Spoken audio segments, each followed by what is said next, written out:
आशा करता हूँ आप सब बहुत अच्छे होंगे। मेरा नाम है सिद्धांत अग्निहोत्री। स्टडी ग्लोस पे आपका बहुत बहुत स्वागत है।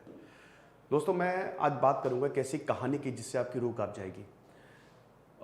हम केस स्टडी देखेंगे और उसके बाद जो साइकेट्रिस्ट कह रही हैं वो देखेंगे, क्योंकि बच्चे हिंसक होते जा रहे हैं। आगे बढ़ने से पहले मैं आपको बताना चाहूँगा जुवेनाइल जस्टिस एक्ट की। देखिए, अगर हम इस एक्ट की बात करें, इंपॉर्टेंट है वैसे ये, पिछले साल 2021 में इसको अमेंड किया गया। 2000, मैं आपको टाइमलाइन बताता हूं, 2000, 2015 और 2021 ये juvenile justice and child protection act 2000, फिर इसको अमेंड किया गया 2015 में। लेकिन 2021 में जो अमेंडमेंट आया वो बहुत ही शानदार था। देखिए, अब हम किसी को जुवेनाइल क्या है, मतलब what is child, what is juvenile. आजकल बच्चे तो बहुत जल्दी बड़े हो जा रहे हैं। अब पहले क्या होता था कि मान लीजिए किसी बच्चे ने 16 साल का, 15 साल का उसने क्राइम किया तो उसको 3-4 साल की सजा भी नहीं, वो एक घर में रखा जाता था, ठीक है, सुधार गृह जिसको कहते थे, और उसके बाद उनको घर भेज दिया जाता था। लेकिन दोस्तों ऐसा नहीं है। अब आप समझिए कि क्राइम तो ऐसे हो रहे हैं, बच्चे बड़ों को मात कर दे। जैसे ये क्राइम हुआ, अपनी मां को गोली मार दी 16 साल का बच्चा। मान लीजिए 16 साल नहीं, चलिए 18 साल, 17 साल 11 महीने 30 दिन का है वो, मान लीजिए, ठीक है, 31वें दिन उसका बर्थडे है। तो क्या हम ये कह सकते हैं कि जैसे ही वो 18 साल का हो गया वो मैच्योर हो जाएगा, उसके अंदर एकदम से दिव्य शक्ति आएगी और मैच्योरिटी आ जाएगी? नहीं ना, ऐसा तो होगा नहीं। एक 16 साल का बच्चा अपनी मां को मार रहा है और इतने बढ़िया बहाने बना रहा है कि क्या बताएं, बाकायदा पार्टी की है इसने अपने दोस्तों के साथ, कोई रिग्रेट नहीं। लेकिन दोस्तों, ये बच्चे की प्रॉब्लम नहीं है, ये जिस तरीके से चीजें हो रही है ना उसकी प्रॉब्लम है। ऑनलाइन गेमिंग और ऑनलाइन इतना ज्यादा हो गया है, सोशल मीडिया ने स्पेशली जो टीन्स हैं, टीनेजर्स हैं, इतना खतरनाक प्रभाव डाल रहे हैं कि उसके कारण मैं आपको बहुत सारे केसेस ऐसे बताऊंगा। तो अब इसमें क्या है, अब जो 2021 का अमेंडमेंट आया है, इसमें सबसे पहले तो 2 तरीके के क्राइम्स है, एक है हीनियस और एक है सीरियस क्राइम्स। हीनियस क्राइम्स की बात करें जो बहुत ही खतरनाक, जैसे सेक्सुअल रिलेटेड वॉयलेंस, मान लीजिए किसी 16 साल के बच्चे ने रेप कर दिया, या जैसे अब ये मर्डर कर दिया, वो हीनियस क्राइम में आएगा। इसमें मिनिमम सेंटेंस जो है वो 7 साल की है, 7 साल से ऊपर। यानी कि ऐसे केस में बच्चा नहीं है, बच्चे को एडल्ट की तरह ट्रीट किया जाएगा। सीरियस ऑफेंस में दोस्तों जो बहुत हीनियस क्राइम नहीं है, जैसे ड्रग्स बेचना, शराब पीना या मार पिटाई करना, वो सीरियस क्राइम्स में आएगा, उसमें 3 से 7 साल की सजा है। लेकिन जो हीनियस क्राइम्स है, मर्डर हो गया, रेप हो गया, उसमें 7 साल के ऊपर की सजा है। यानी कि बच्चों को हम ट्रीट करेंगे कि वो एडल्ट हैं। फिर उसके बाद चाइल्ड केयर इंस्टीट्यूशंस की बात है। बहुत सारे चाइल्ड केयर इंस्टीट्यूशंस है। जब सर्वे हुआ, 7000 इंस्टीट्यूशंस का सर्वे हुआ, पता चला कि भैया इसमें आधे से ज्यादा में तो 50% तो रजिस्टर्ड ही नहीं है, 40% टू बी प्रिसाइज। ये पता लगाया, एनजीओ चलाती है ना, ये जो घर होते हैं, जुवेनाइल होम्स होते हैं, वो तो रजिस्टर्ड ही नहीं है, न किसी में टॉयलेट नहीं है, किसी में कोई सैनिटेशन नहीं है, कोई इतनी बुरी हालत में है। तो ये सब प्रॉब्लम सॉल्व की 2021 में। अब मैं आपको ये क्यों बता रहा हूं, मैं आपको इसलिए बता रहा हूं क्योंकि लखनऊ के यमुना नगर एरिया में, मेरे घर के पास ही पड़ता है, यह हादसा हुआ है। गोली मार दी है इनको। एक परिवार था, 4 लोगों का परिवार। पिताजी जो थे वो फौज में है, बंगाल में तैनात। पिताजी ने फोन किया मां को, मतलब अपनी बीवी को, अपनी वाइफ को, फोन ही नहीं उठा, परेशान। बच्चे को फोन किया और जो बच्चे ने बताया, रूह कांप गई। तो बच्चे ने क्या बताया इस पे मैं थोड़ी देर में आऊंगा। लेकिन दोस्तों, वही चीज है कि हमको डिस्ट्रक्टिव चीजों की जगह नॉलेजेबल चीजों में जाना चाहिए।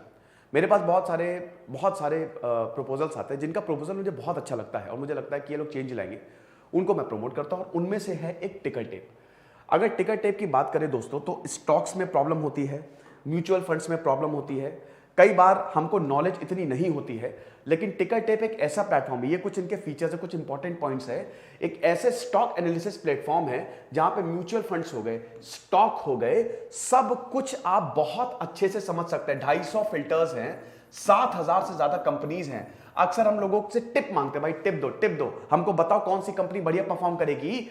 इनकी वेबसाइट पे चले जाओ, इनका ऐप भी है, वेबसाइट भी है, इनकी वेबसाइट पे चले जाओ, ऐप पे चले जाओ, सारी कंपनी सब कुछ एक एक चीज, रेवेन्यू ग्रोथ कैसी है, प्रॉफिट कैसा है, कैसा वो रिटर्न देगी, सब कुछ आपको पता चल जाएगा। और जैसा कि मैंने बताया कि इसमें 250 से ज्यादा फिल्टर्स हैं, everything you will have, mutual fund की जानकारी, स्टॉक्स की जानकारी, शेयर की जानकारी, साथ ही साथ दोस्तों आप कंपेयर भी कर सकते हैं एक कंपनी का स्टॉक दूसरी कंपनी से कैसे जा रहा है, ऊपर जा रहा है, नीचे जा रहा है, तो एक तरीके से आपकी इन्वेस्टमेंट जो है वो सिक्योर हो जाएगी।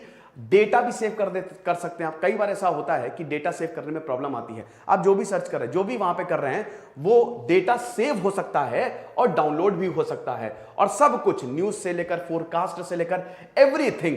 इनका एक मार्केट मूड इंडेक्स है जहां पे आप मार्केट के मूड को भी चेक कर सकते हैं, मार्केट का हाल जान सकते हैं, सब कुछ आप देख सकते हैं कि मार्केट ऊपर जा रहा है, कम क्या होने वाला है आगे 3 महीने में, 2 महीने में, ये सब फोरकास्ट आपको दे देगा। तो मजेदार तो है ही भाई, ये इनका मार्केट मूड इंडेक्स इस तरीके से कुछ इनका दिखता है।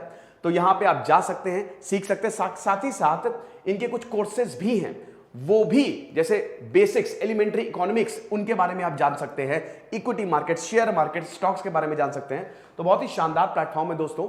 कमेंट और डिस्क्रिप्शन बॉक्स में लिंक दिया हुआ है, क्लिक करिए, ऐप को डाउनलोड करिए, वेबसाइट विजिट करिए। ये शानदार प्लेटफॉर्म है जिसपे आप शेयर्स के बारे में, स्टॉक्स के बारे में, म्यूचुअल फंड्स के बारे में बहुत कुछ जान सकते हैं। नॉलेज बढ़ाइए इन सारी चीजों में, अपने जो नॉलेज है, जो आपको ज्ञान दे रहा है, उसमें अपने आप को इंडल्ज करिए। आगे बढ़ते हैं। तो हम बात कर रहे थे कि क्या हुआ। देखिए, हुआ ये कि माता जी जो हैं वो अपने बच्चे को बहुत ज्यादा डांटती थी, है ना। क्यों डांटती थी? बेटा पढ़ लो, कितना गेम खेलोगे। पबजी बैटल ग्राउंड क्या होता है, प्लेयर्स अननोन बैटल ग्राउंड, ऐसी पबजी है ना, बहुत फेमस। तो पबजी कितना खेलोगे बेटा। 16 साल का था ये इनका लड़का, बार बार 3 बार पहले भी भाग चुका है। बच्चा परेशान, बच्चे ने खुद माना है जब पुलिस ने पूछताछ की कि मैं गेमिंग एडिक्ट हूं। इंस्टाग्राम, जब देखो इंस्टाग्राम, फेसबुक, इंस्टा बहुत चलाता था ये, और मैं गेमिंग एडिक्ट हूं, जब देखो गेम खेलता रहता था। लेकिन मां जो है वो भाई यही चाहती ना कि मेरा बच्चा पढ़े। ये बच्चा पढ़ता नहीं था, ये हमेशा परेशानी क्रिएट करता था। अब कई बार क्या हुआ कि जैसे मम्मी ने डांट दिया, मार दिया, और आर्मी का माहौल आप जानती काफी स्ट्रिक्ट भी होता है, तो 3 बार ये भाग भी चुका था गुस्से में कि मुझे नहीं रहना यहां पे। सैटरडे की बात है, ये गेम खेल रहा था फोन पे, माता जी आई, माता जी ने बोला क्या कर रहे हो, गेम खेल रहे हो। झगड़ा हो गया, माता जी ने 1-2 हाथ भी मार दिया। इसको बड़ा बुरा लग गया कि मुझे मार कैसे दिया, मेरी कोई गलती नहीं थी, मुझे मार कैसे दिया। उसके बाद सब नॉर्मल। ये इसकी बहन 10 साल की और इनकी माता जी कमरे में सोने चले गए। 3 बजे थे रात के सुबह। तो 3 बजे सुबह के ये गया दूसरे कमरे में, पिताजी आर्मी में थे, उनकी रिवॉल्वर, उनकी बंदूक रखी हुई थी, रिवॉल्वर थी पता नहीं क्या थी, बंदूक रखी हुई थी, अनलॉक, लॉक भी नहीं थी, अनलॉक, लाया, मां को गोली मार दी, उड़ा दिया, भेजा। ऑन द स्पॉट मां की डेथ हो गई। बच्ची परेशान, रोने लगी। इसने अपनी बहन को धमकाया कि अगर तुमने अपना मुंह खोला तो तुमको भी गोली मार देंगे। इसने अपनी मां को दूसरे कमरे में शिफ्ट किया, बंद कर दिया। अब दोस्तों आगे जो मैं बताने वाला हूं ना, आपके होश उड़ जाएंगे। पता है क्या किया इसने? He was not at all, मतलब देयर वॉज नो रिग्रेट, कुछ भी नहीं। अगले दिन सुबह उठा, सो गया, ये आराम से सोया गहरी नींद में। अब बस अब कोई प्रॉब्लम नहीं है। बच्ची को भी बोला सो जाओ, अपनी बहन को भी, लेकिन बच्ची नहीं सो पाई। सुबह उठा, सुबह क्रिकेट खेलने गया अपने दोस्तों के साथ, हैंग आउट किया, दोस्तों को घर पे बुला के लाया, पार्टी की दोस्तों के साथ। अगले रूम में मां मरी पड़ी है। फिर उसके बाद दूसरे दिन बदबू आने लगी, मंडे तक बदबू आने लगी। इसने ये रूम फ्रेशनर लेके आया तो छिड़का, उससे कोई फर्क नहीं हुआ, और ज्यादा बदबू आने लगी। तो फिर पड़ोस ने पुलिस को बुलाया, पड़ोस लगा कुछ गड़बड़ है। पुलिस आई तो पुलिस से इसने बोला, भाई देखा पुलिस ने एकदम दिमागी खराब हो गया। तो पुलिस से इसने बोला कि इलेक्ट्रीशियन का काम चल रहा था, मतलब इलेक्ट्रिक का काम चल रहा था, तो इलेक्ट्रीशियन से बहस हो गई थी मेरी मां की, और उसके बाद गोली मार दी, मतलब ये प्रॉब्लम हुई। अब क्या है, इसकी छोटी सी बहन, जब पुलिस ने छोटी बहन से पूछताछ की ना, तो बोला भैया ने मारा है, भैया ने मारा है। उसके बाद फिर इनको कोने में लिया और थोड़ी सख्ती से पूछताछ की गई। इसने सब उगल दिया कि मेरी माँ जो है मुझे गेम खेलने से रोकती थी, मुझे परेशान करती थी, मैं कुछ भी करता था मुझे धे पकड़, इसीलिए मैंने उनको मार दिया। हालांकि इसने अपने पिताजी से पहले ही ये बात बता दिया था। जब बदबू बहुत ज्यादा आने लगी तो बाप से फोन करके सब बता दिया कि ऐसा ऐसा हुआ है। गिरफ्तार कर लिया गया है। अब इनके लिए स्पेशल चाइल्ड कोर्ट्स बनाए जाते हैं, वहीं पे मुकदमा चलेगा। लेकिन ये है हीनियस क्राइम, तो इसको एज एन एडल्ट ट्रीट किया जाएगा, किया जाना चाहिए, सजा मिलनी चाहिए, बिल्कुल मिलनी चाहिए। आप इतनी आसानी से नहीं छोड़ सकते।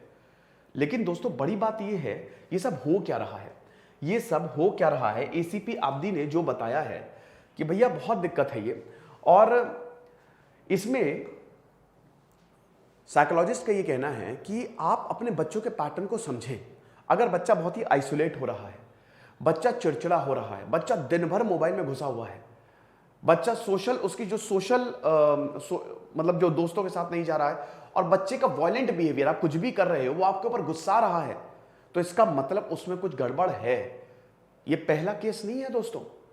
गुजरात में एक लड़के ने गेम के लिए सुसाइड कर लिया, 12 साल का था। कर्नाटक में यही पबजी के चक्कर में अपने बाप को मार दिया एक लड़के ने। ऐसे ही राजस्थान में कि कहां पे एक केस आया था, अभी मुंबई में ध्यान नहीं है, वहां पे क्या हुआ था कि भाई में झगड़ा हो गया, वो कुछ टोकन मिलते हैं ना, मनी टोकन, उनके लिए झगड़ा हो गया, मार दिया भाई को, और उसके बाद खेत में गाड़ दिया, और फिर अपने ही परिवार से 5 लाख की फिरौती मांगी। ये इस समय हालत है। सोशल मीडिया बहुत ज्यादा जरूरी है, लेकिन कंट्रोल होना चाहिए। मां बाप को भी बहुत ज्यादा वॉयलेंट नहीं होना चाहिए, मां बाप को भी बच्चों को प्यार से समझाना चाहिए। यह दिक्कत है, वरना तो बहुत ज्यादा प्रॉब्लम होगी। तो अब ये बड़ी दुख ही कर देने वाली घटना है कि भाई अपनी मां को कोई कैसे मार सकता है। लेकिन भाई कलयुग है आजकल, जो है सो है। टिकट टेप को आप जरूर डाउनलोड करिएगा। ये लेक्चर था। खुश रहिए, पढ़ते रहिए। जैसे सिद्धांत अग्निहोत्री साइनिंग ऑफ। आज मैं 7 बजे लाइव आ रहा हूं शाम को, तो बहुत बड़ी अनाउंसमेंट है। Thank you so much.